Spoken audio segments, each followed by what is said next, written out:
Basically हमारी जितनी भी अलग अलग रिलेशंस हैं उस सब में हम एक हार्मनी को कैसे मेंटेन करें, अपनी रिलेशनशिप्स को अच्छा कैसे करें, क्योंकि जिस तरह का स्ट्रक्चर है यहां पर अच्छा कर पाना, सारी रिलेशनशिप्स को बैलेंस कर पाना, it looks next to impossible.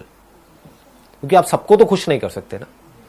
कोई कहेगा ये करो, कोई कहेगा ये मत करो, कोई कहेगा वो करो, कोई कहेगा वो मत करो। अब क्या करो? The moment you fulfil an expectation of somebody who is close to you, who is related to you, तो उससे क्या होता है? क्या हमेशा के लिए उसकी सारी एक्सपेक्टेशंस खत्म हो जाती है या एक्सपेक्टेशंस और बढ़ जाती है?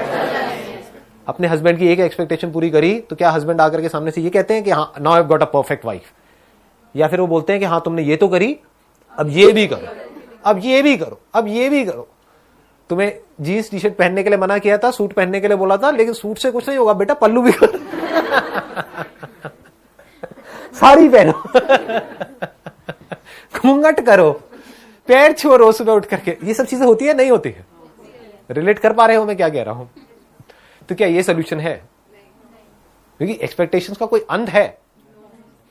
तो ये बात हमको बिल्कुल क्लियर हो जानी चाहिए। It is impossible to fulfil the expectations of everybody, number 1। Number 2, it is impossible to fulfil the expectations of even one person. इसके बारे में कहा जाता है कि इस दुनिया में जितने भी लोग हैं, अगर उनकी जो जरूरत है यानी कि जो उनकी नीड्स है उसको पूरा करना हो, तो आज हमारे पास में इस दुनिया में उससे बहुत ज्यादा रिसोर्सेस हैं कि इस पूरी दुनिया में कोई भी भूखा ना रहे। नीड्स तो सबकी ऐसे पूरी हो सकती है, लेकिन एक्सपेक्टेशंस यानी कि डिजायर्स किसी एक आदमी के भी अगर आप पूरे करने निकल जाओ तो ये पूरा का पूरा यूनिवर्स भी कम पड़ जाएगा। डिजायर कम नहीं होने वाला है, डिजायर का कोई अंत नहीं है। समझ गए ना? पूरी दुनिया की जमीन भी आपको मिल गई तो अब आपकी नजर कहां जाएगी? दूसरे प्लैनेट्स के ऊपर। अब मुझे मार्स भी चाहिए, प्लूटो भी चाहिए, ये भी चाहिए, वो भी चाहिए। डिजायर किसी एक का भी पूरा नहीं हो सकता, नीड्स सबकी पूरी हो सकती है। जरूरत में और डिजायर्स में हमको फर्क समझना है। तो हम क्या देख सकते हैं कि सामने वाला जो बंदा जो भी हमसे एक्सपेक्ट कर रहा है, इज दैट अ नीड और हिज विश और desire? Unrealistic wish, unrealistic desire और realistic need? This should be very clear because we are dealing at the level of mind. If we are dealing at the level of a materialistic reality, थोड़ा सा deep होगा, कोशिश करना इसको समझने की, वहां पे एवरीथिंग इज पॉसिबल। आप कहते हो इस बॉटल को शेप चेंज करूं, ये करूं, आज हमारे पास में ऐसे डिवाइसेस नहीं है, but it is possible. At a materialistic level everything is possible. हमको एक साइंटिफिक इंस्ट्रूमेंट बनाना है और इसको कैसे भी करके हम चेंज कर सकते हैं, but at a psychological level there are things which are not possible. यानी साइकोलॉजिकल लेवल पे किसी को पूरी तरह से सेटिस्फाई करना, it is impossible. Materialistic level पे किसी को पूरी तरह से सेटिस्फाई करना, इट इज पॉसिबल। कितनी रोटी चाहिए? 4 चाहिए, 5 चाहिए, 10 चाहिए, इट इज पॉसिबल। तुझे क्या चाहिए? गाड़ी चाहिए, बड़ी गाड़ी चाहिए, इट इज पॉसिबल। तुझे बड़ा घर चाहिए, इट इज पॉसिबल। मुझे तुझे खुशी देनी है, इट इज इम्पॉसिबल।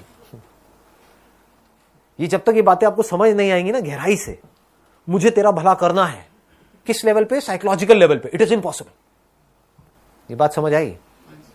तो इसका मतलब आपको अगर आपकी लाइफ को बदलना है तो उसका कंट्रोल किसके हाथ में? आपके हाथ में, मेरे हाथ में?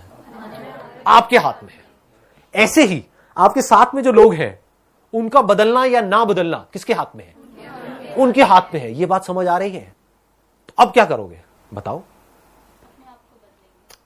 आपको अपने आप को बदलना है। वो आप कर सकते हो या नहीं कर सकते? इज दैट पॉसिबल और इज दैट इम्पॉसिबल?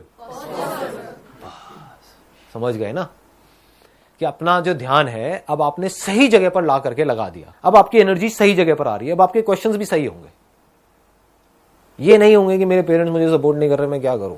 अगर मैं मजे में बोलूं, थोड़ा माइंड मत करना, तो मेरा एक्चुअल जवाब ये नहीं होना चाहिए। मतलब आप मेरे से ये एक्सपेक्ट करते हो जब ऐसा कोई सवाल पूछते हो कि भाई मेरे पेरेंट्स मुझे नहीं सपोर्ट कर रहे, मैं क्या करूं, चाहे मैं लड़का हूं चाहे लड़की हूं, व्हाटएवर इट इज, तो आप मेरे से एक्सपेक्ट करते हो कि मैं आपको ये बोलूं कि हाँ हाँ आप ठीक कह रहे हो, मतलब आपको थोड़ी सी सिंपैथी मिल जाए और आपके पेरेंट्स गलत हैं, आप सही हो और आपके पेरेंट्स को समझना चाहिए।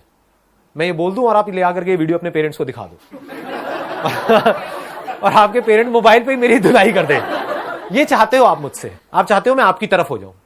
आपके पेरेंट्स की तरफ ना हो, जबकि हो सकता है आपके पेरेंट्स सही हो और आप महामूर्ख हो सकता है जो आपकी लाइफ में प्रॉब्लम्स क्रिएट हो रही है वो यहां से हो रही है आप, लेकिन आपको सारा ध्यान वहां है, उंगली वहां करते चले जा रहे हैं।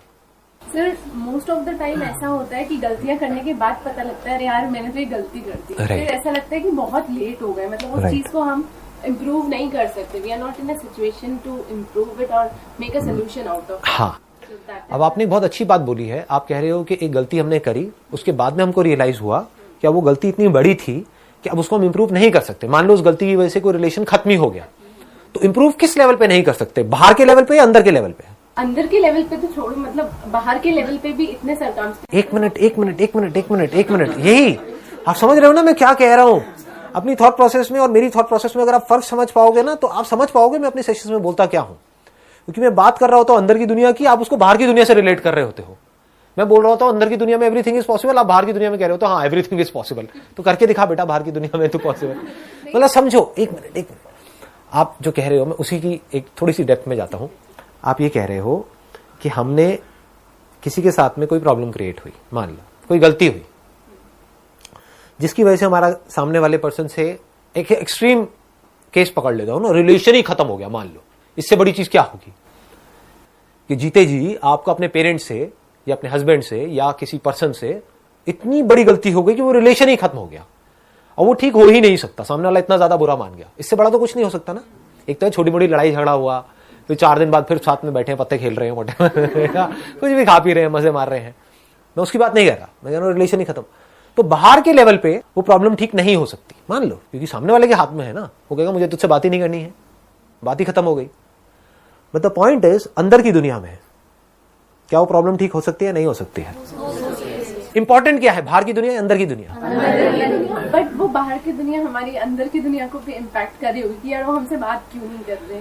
एक मिनट, अब ध्यान से समझना, बाहर की दुनिया हमारी अंदर की दुनिया को इम्पैक्ट कर रही है या हमारी अंदर की दुनिया बाहर की दुनिया को इम्पैक्ट कर रही है? अब 2 चॉइसेस है। एक तो ये है बाहर की दुनिया के बर्बाद होने की वजह से आपने अपने अंदर की दुनिया को भी बर्बाद कर लिया। क्या बाहर की दुनिया बर्बाद होने की वजह से अंदर की दुनिया बर्बाद होती है? Is it a law? If it is a law, it has to be true for everybody on this planet.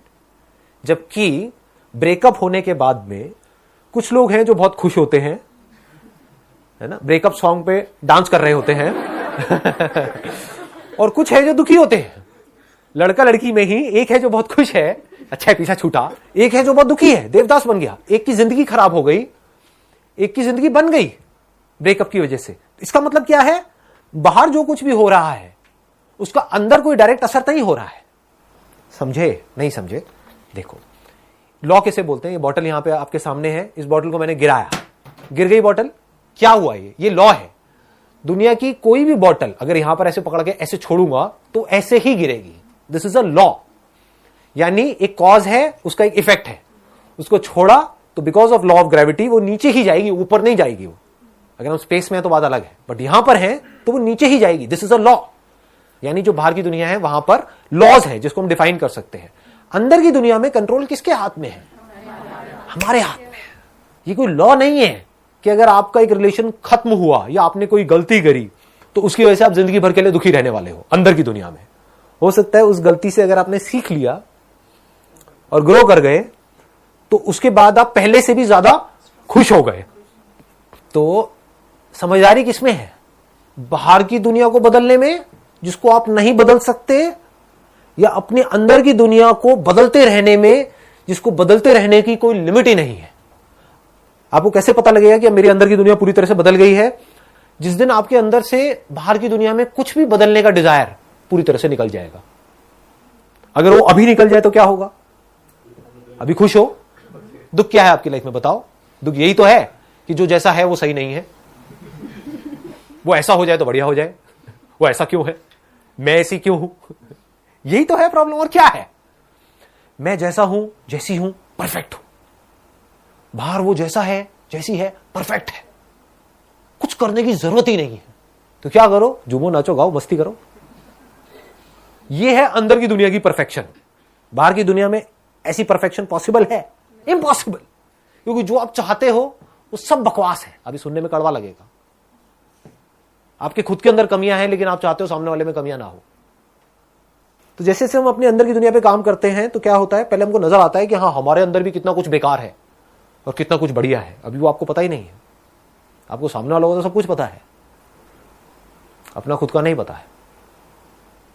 खुद गलती करते हो तो उसको डिफेंड करते हो, आप चाहते हो सामने वाला बंदा उसको भूल जाए, सामने वाला करता है तो उसको याद दिलाते हो जिंदगी भर के लिए। करते हो ये सब चीजें? नहीं करते हो। फिर कैसे एक्सपेक्ट करते हो कि आपकी रिलेशनशिप अच्छी हो जाएंगी? रिलेशनशिप अच्छी होने की शुरुआत कहां से होती है? आप चाहते हो सामने वाला बंदा, ये आप चाहते हो कि वो ही कुछ ऐसा कर जाए कि बस सब कुछ परफेक्ट हो जाए। एक्चुअल में शुरुआत कहां से होती है? खुद से होती है।